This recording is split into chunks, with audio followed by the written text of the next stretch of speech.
Hello, and welcome to this edition of The List on UWWTV. I'm Mason Miller, alongside Adiri Morgan Thompson. For the next few minutes, we'll present our top 5 sports stories of the week and discuss why they made the top 5.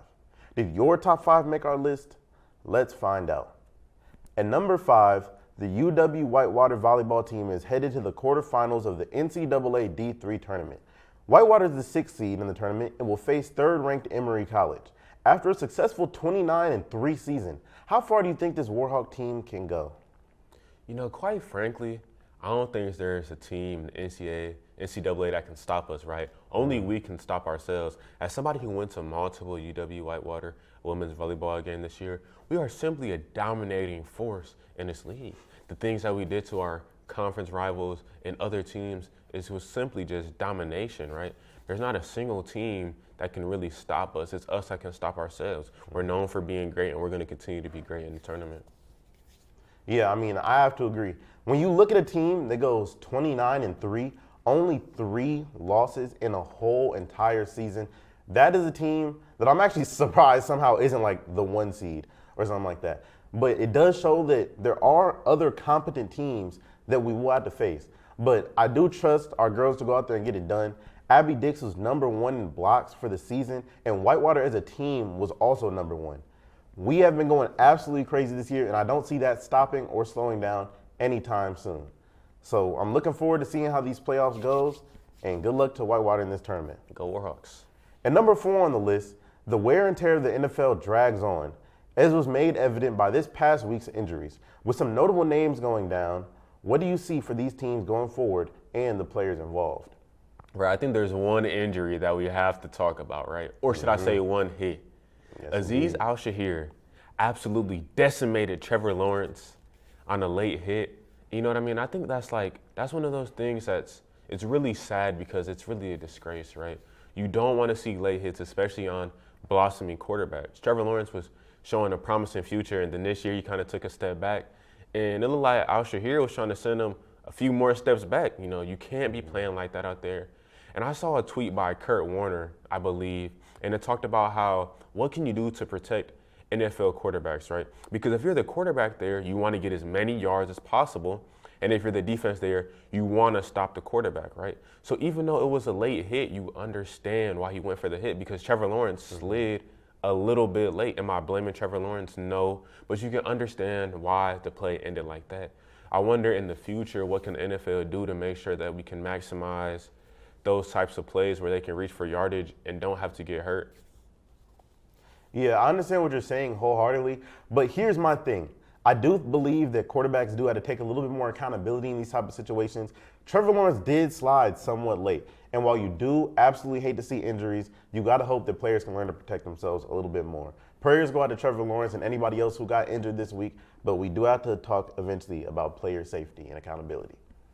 At number 3 on our list, we're roughly a quarter of the way through the NBA season. There's plenty of action that has taken place and even more to come.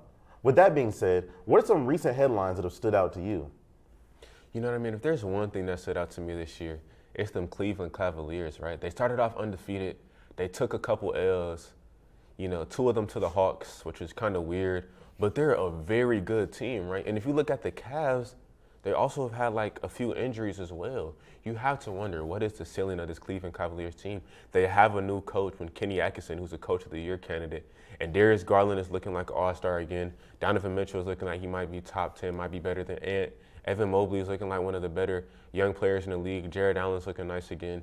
The Cleveland Cavaliers are really nice, and they just beat the Boston Celtics. Albeit the Celtics had a few injuries, and the Celtics are still the championship favorite. But I think that the Cavs can stir up some more than we think. On a different note, I have to go to my own Bucks and somewhat put in my MVP case early in the season. Giannis has been playing so great, and I feel like we've been slowly taking it for granted.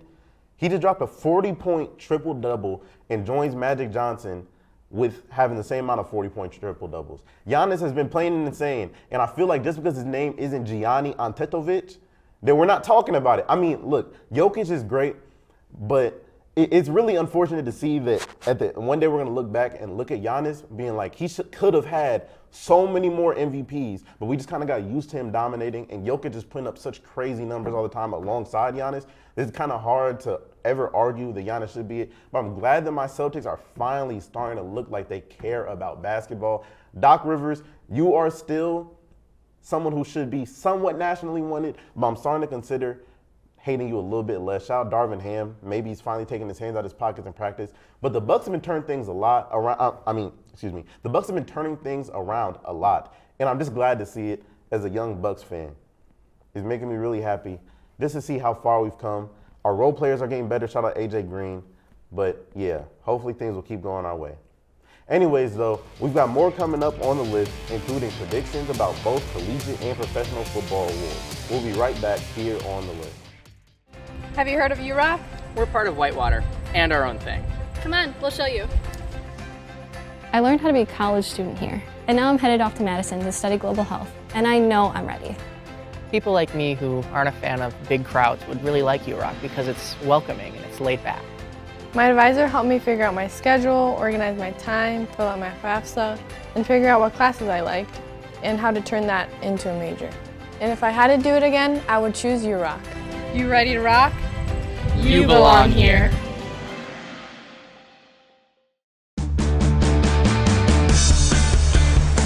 For Hawk Talk, especially on days I'm hosting, you really need to be up early looking at those news stories. Even the night before, I'm finding topics that I can incorporate in the show, and I feel like we get a conversation going. Once you get the opportunity to do that with other people who appreciate it at the same level as you do, it makes it that much more enjoyable.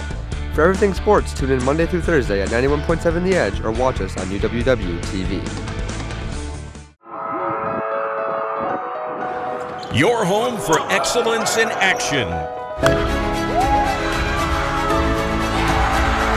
The WIAC Network. Watch and download here. It's always been there, his love of the outdoors. Some days, you wonder if it might be his calling. Truth is, you know that the things he's passionate about today will build the foundation of what he does tomorrow, and possibly inspire a new journey. All he needs now is a way to make it happen. We are the Universities of Wisconsin. 13 universities, unlimited opportunity.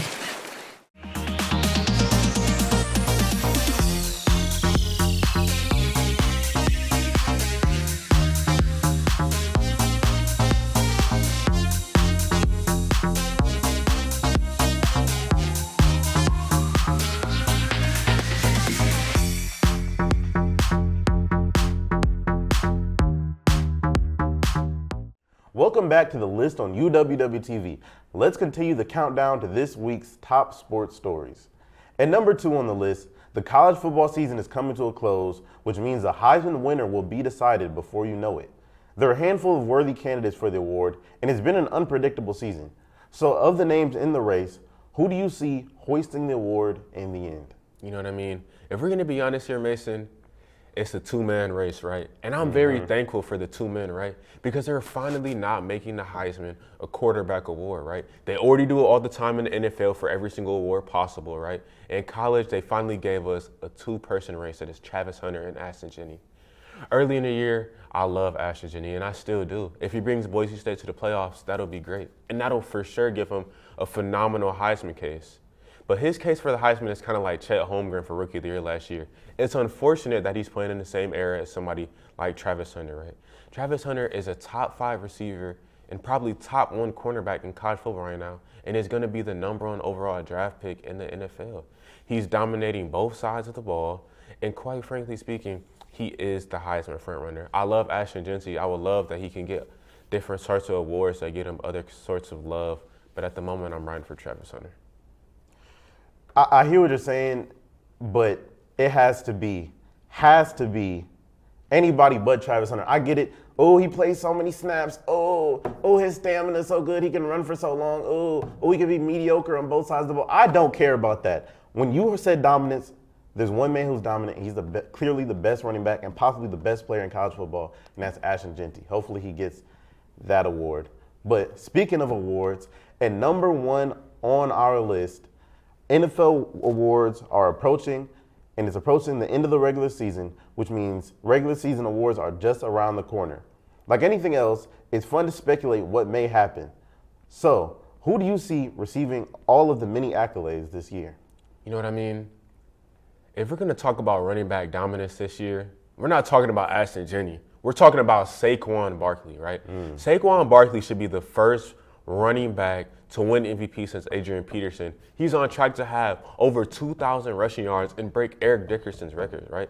That should not even be a discussion. Saquon Barkley should be the MVP if he stays on the course that he is. If he does not, if he falls off course, right, there's the obvious choices like Josh Allen, Lamar Jackson. You could give it to Joe Burrow if the rest of his team doesn't suck. But they do, you know, the hypothetical quarterback. We don't want to talk about it, just like Justin Herbert, hypotheticals. We don't care about those, right? We're talking about the rookie of the year, right? They try to make it a quarterback road. Jaden Daniels. Oh my God, Bo Nix. No, okay, it's Brock Bowers. Don't lie to yourself, right? Coach of the year. You know, them Eagles, them Birds are looking very nice. But who's looking even better? The Lions. I think you have to give that to Dan Campbell. You know what I mean? What do you think, Mason? Yeah, I actually agree with every single pick that you said. Shout out to Brock Bowers carrying my fantasy team.